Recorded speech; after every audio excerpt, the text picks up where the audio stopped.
What's going on, guys? So today we're actually going to be talking about reverse dieting and the importance of it.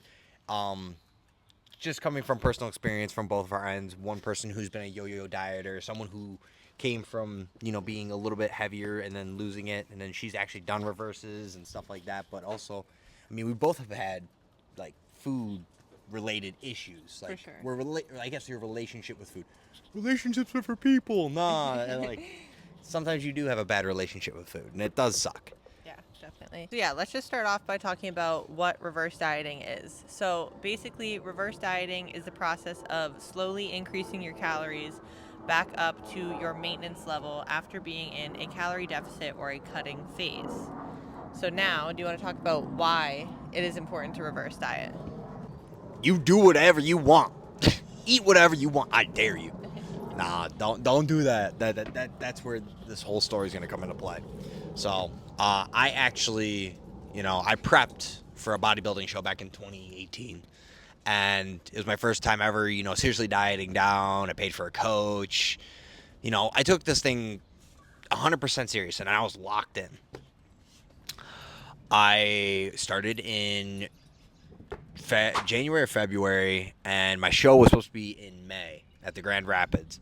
And I dieted down for 16 weeks, well, 14 weeks technically.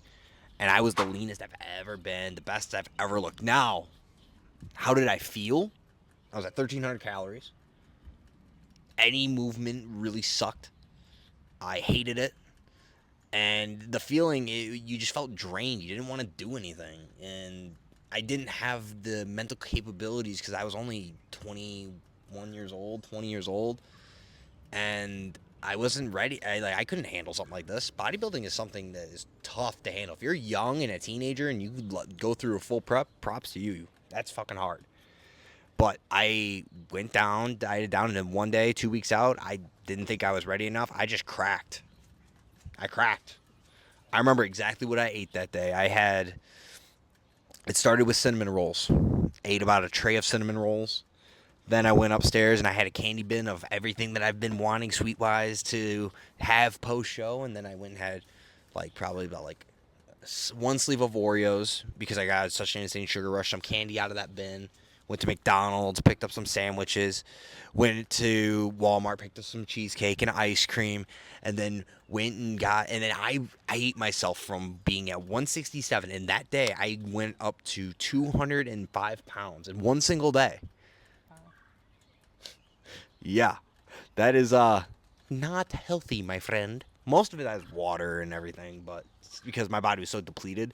But I binged so bad, and that is not good for you if you do that on a consistent basis. Even binging in general is not good for you.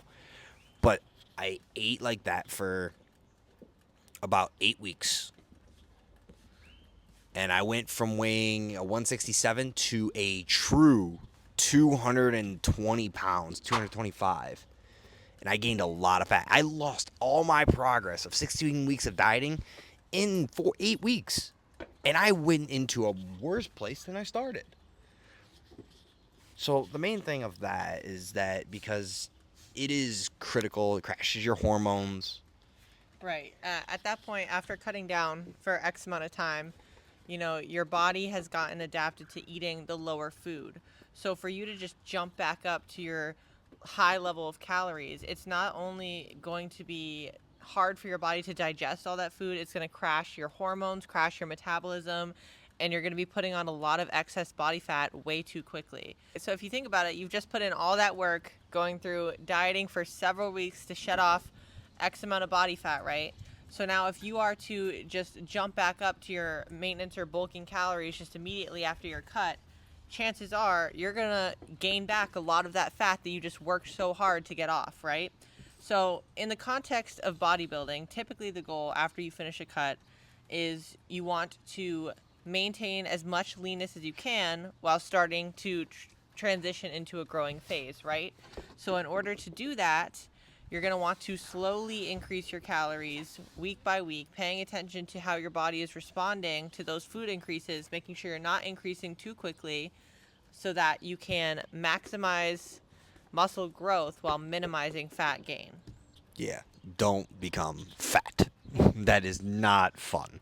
I had to diet down. It took me, after my show, it took me over a year to correct what I did.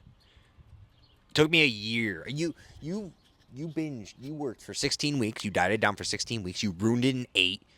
And then it takes a year to fix. Now, granted, I wasn't being 100% consistent, but that was my problem. I developed a problem with binge eating and then body dysmorphia, and that all played a key role into everything. Right. And I think reversing can be hard too because, I mean, whether.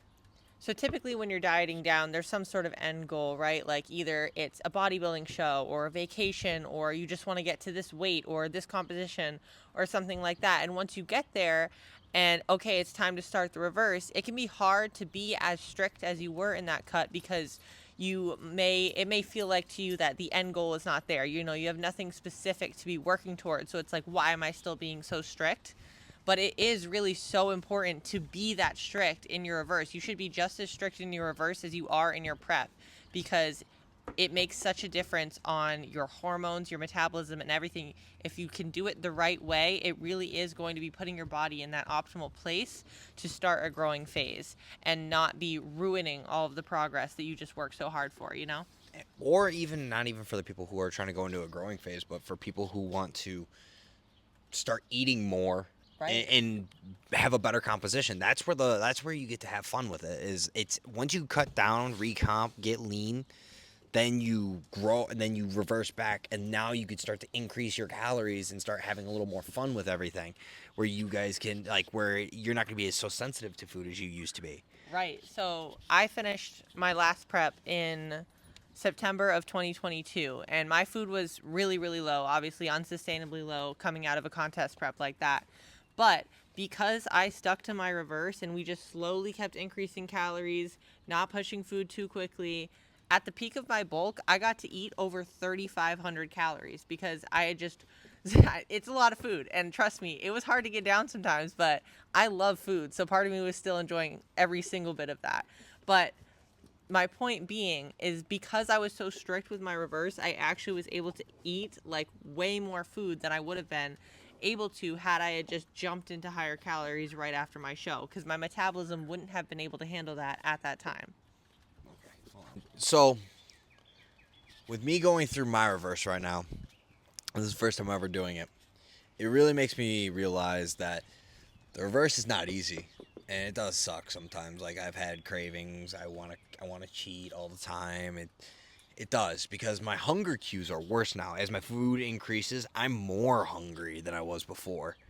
Right. These food increases are essentially revving up your metabolism, so you are going to feel a lot of the times even hungrier than you felt in your cutting phase, which can make it difficult as well. Um, but I mean, when it comes down to it, it's just the importance of sticking to the reverse. You have to think about, you know, the consequences of your actions. If you just blow it all out of proportion, you give in to your cravings and stuff, the effect that that's going to have on your body long term, it just isn't worth it. 100% agree. But anyways, guys, that's going to be it for today's video.